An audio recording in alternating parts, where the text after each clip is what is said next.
Hey guys, welcome to our channel. In this video, you will learn on how you can connect your Squarespace domain to Google Sites.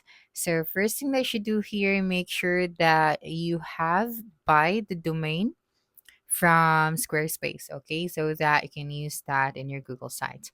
So right here in Google Sites, all you have to do is to select the project that you want to connect with your Squarespace domain.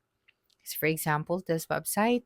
So you have this gear icon or the settings at the top. So tap on it and then click on the custom domains. So here you tap on the connect domain.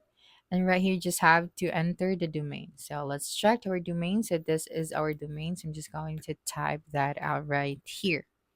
Okay. Then after that, just wait for a couple of seconds. And then you just have to verify your domain. After that, click on next. All right, and then we have this instruction right here. So all you have to do is to click on done. Okay, so just wait for a couple of seconds. And as you can see, we have successfully connected our domain right here from the domain from Squarespace to our Google Sites. So that's it for this video. If you think this video helped you solve a concern, please subscribe, like this video, and leave your comment below. Bye.